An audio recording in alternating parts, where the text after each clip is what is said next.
When you're shooting a basketball free throw, there's a few things you need to know. First of all, the NBA regulation diameter for a basketball like this is 9.55 inches. Now you have to take this basketball and throw it inside of a hoop that is this size diameter. That's about 18 inches, which is also regulation.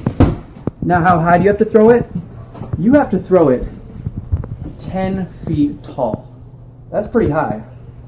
Now the last thing you have to know is that you stand 15 feet away. That is about the distance between me and you right now.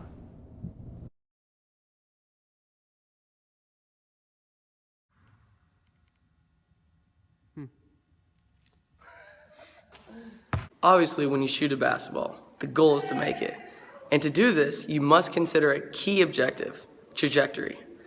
You don't want to shoot it too high, but you don't want to shoot it too low. The higher the angle that you shoot it at, the more the rim becomes a circle and less like an oval. If you come in at too horizontal of an angle, the ball doesn't have as good of a chance because it's entering from such a low trajectory. As you get higher, the rim becomes more of a circle, allowing the ball a greater chance of going in and not hitting the rim, as opposed to coming in at a low trajectory. But you must consider a maximum angle, because the higher you shoot it, the farther the ball has to travel, which means the less probability that it has to go in. So you want to balance how far the basketball wants to travel, but you must consider that the trajectory changes the shape of the rim upon the approach of the basketball.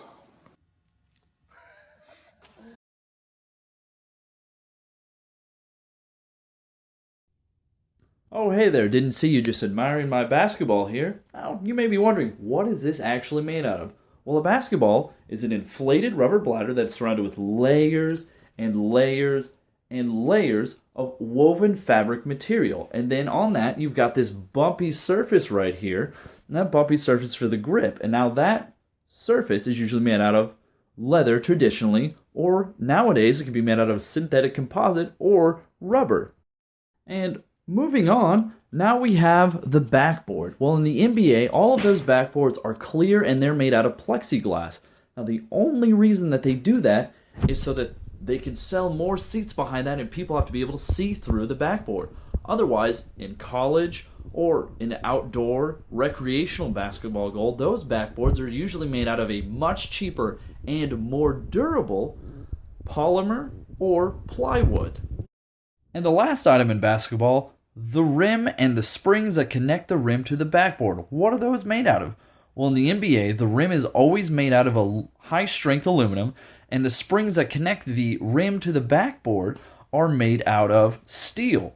Now, those springs exist so that the rim can actually deflect without bending the backboard and breaking the backboard. Once you get outside of the NBA, you get into your college or your recreational uses, those rims can be made out of steel or a high-strength polymer because, once again, they're cheaper and more durable sometimes than aluminum. Now, the springs usually still remain made out of steel because steel is pretty cheap and pretty good at being a spring.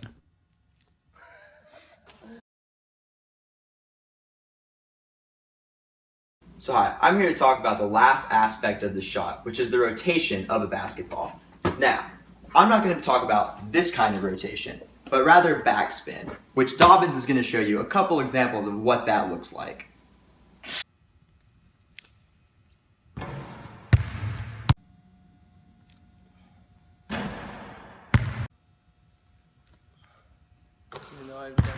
There are two purposes to putting rotation on a basketball shot. First, being muscle memory.